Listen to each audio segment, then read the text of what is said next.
Egg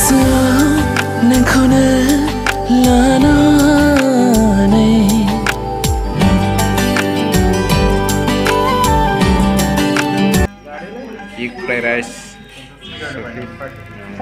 Garini party ye guys. Logoper. Ayo.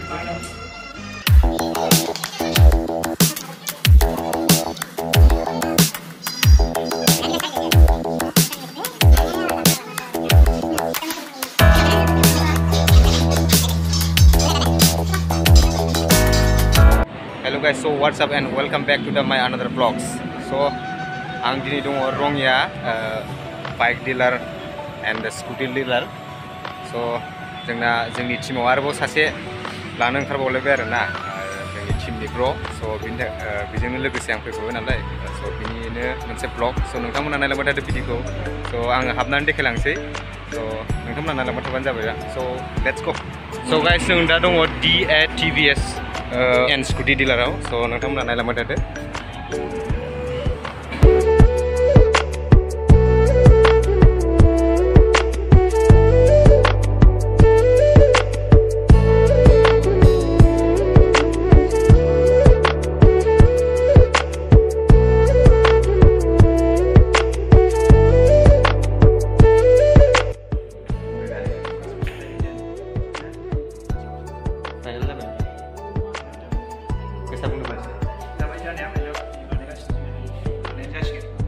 Actually दा प्राइसनि आरो negotiation बेफोरखौ माने कमप्लिटलि खालामसिगोन आरो माने फर्मखौ जोङो खालामबाय नेटआव नायबाय आरोना बेसेबां खमायनो हागोन बेसेबां खमायनो हाया।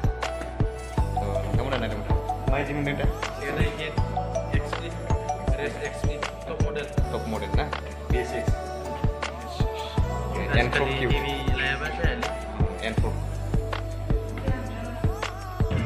Pro-नि आरोना जोंनि टीम गोजा आरो बे गासिबो टटेलि जोंनि टीम आरोना बेल'सैमोन लायैया दंबावो सानै दंबावो बे बाइकआ दंजोबखायो आरो दंजोबनायालाय थेवब्लाबो माने गोदान आपडेट जानांगौ ना दानि जुगाव नङा होमबा नायलायबाय थादो नै नायदो नोंथांमोन मेसेजआ ना।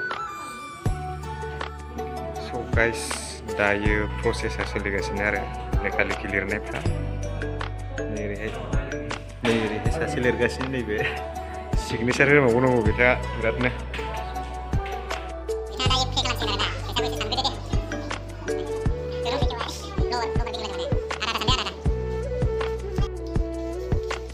मा प्रब्लेम बिथांनिया सिगनेचार एसे प्रब्लेम जादों एन्ड राइटिंफ्रा एसे प्रब्लेम आरोना बावबो दे माने बेंकआव एक्सेप्ट खालामनो नागिरा ना बावबो दे।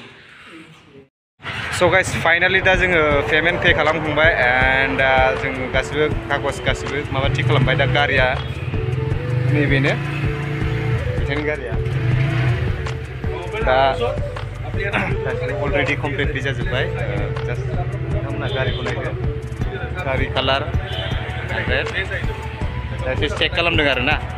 स' गाइस नोंथांमोना बिदिबा नायलांबाय थादो भिडिअखौ। स' गाइस फाइनालि बेनो N4 BS6 दा बिथांमोना चेक खालामगासिनो एसे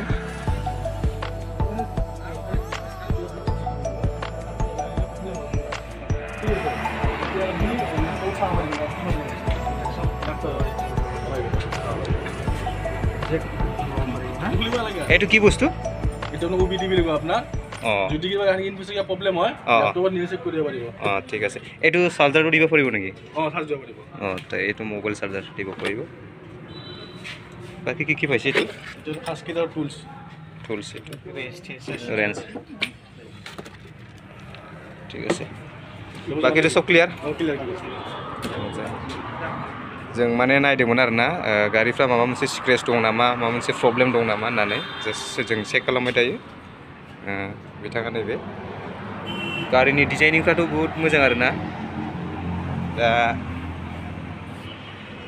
बुंदो माबा मोनसे गारिनि माबाफ्रा लाबाय बेनो आरोना एन्ट्र' आच्छा दा माबायदि मोनदों गोसोखौ? गोदान गारि लानाय नालाय एसे माने मोजां मोनदों आरो मोजां मोनदों एसे एक्साइटेड मोनदों आरोना।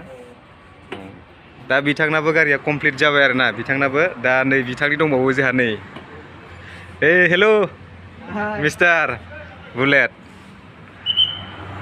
बिराद प्रब्लेम देखायबाय बे जोंखौ सानसे समाव नै बियो बिराद प्रब्लेम होगासिनो जोंखौ बिनि थाखायनो किसुमान भिडिअफ्रा माने एसे स्टक जानानै दंगासिनो आरोना स' गाइस बिदिब्ला नोंथांमोना नायलांदों बिथाङाबो लादों आरोना बिथांनि भिडिअआ सिगाङावनो माबाखानाय आपल'ड होखानाय दङ नोंथांमोना पार्ट 6 बा पार्ट 7 भिडिअखौ नोंथांमोना ब्लग्सआव नायनो हागोन आरो स' गाइस बिदिबा नोंथांमोना नायलांबाय थादो Spend a day looking blank out the window, all looks great in my tank. I'm stuck in limbo, nothing works in my head. Guys, बे जाहैबाय गारि सार्भिं सेन्टार गारिखौ बेयावनो सार्भिस खालामो आरोना गासिबो सुनाय गासिबो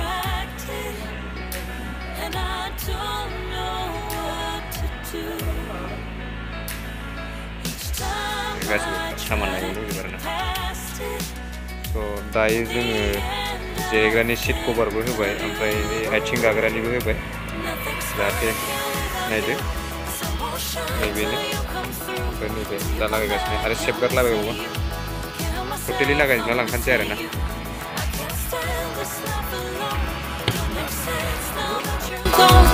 You come back, I'm missing you. Can't help myself, I'm missing you. Finally complete जाबाय आरो दा सेफगार्ड गासिबो होजोबबाय आरो माबानि आथिं गाग्रा सेफगार्ड सीट कभार टटेलि कमप्लिट जाजोबबाय आरोना दा थांनो हासिगोन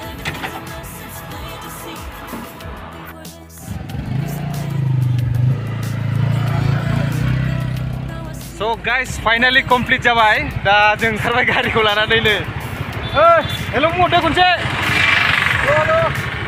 हाय बुंदो गासिबो कमप्लिट जाजोबबाय दा बिनि बेसेनफोरखौथ' खोन्थानाय जायासै नोंथांमोननो स' गासै टटेलि 1 लाख बेसेन नांगौ अ गाइस टटेल 1,35,000 थांबाय गाइस टटेलि आरोना जों डाउन पेमेन्ट होदोंमोन 55 स' बेखिनियानो गासिबो दा मान्थलि जोङो मा होनांसिगौ 32 स' guys thank you for watching guys बेनो आरोना फुड पइन्ट हाबलांगोन ओरैजाय सिंजों नै ओरैजाय वा गाखोबाय दे थ' बिथाङाबो गाखोबाय आंबो गाखोनोसै आरोना दा खारलांलायथारदोंमोन उखैनो हाथारला आं इसोरो गाखोबो मा मोनजायो नायनोसै न'नि गोथोंसै दे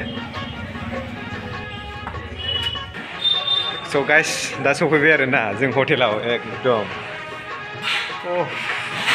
जायगाफ्रा बिराद स्मुथलै खिन्थु निगास बोरै खबरा उखैबायना ओंखामा एसे दे आखाइफ्रा सुदो बा गलाथ' सिगां जानाय लोंनायाव आखाइ सुनायाव मा जानो गोसो आरोना फ्राइड राइस फ्राइड राइस आरो भेज ना चिकेन आरो चिकेन भेज फ्राइड राइस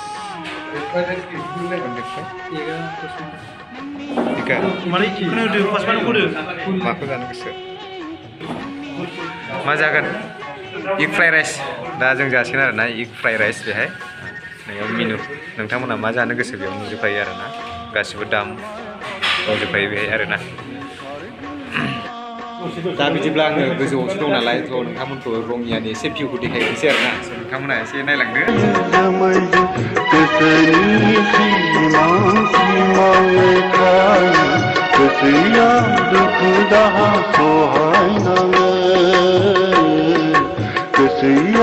दुख दहा सोहाय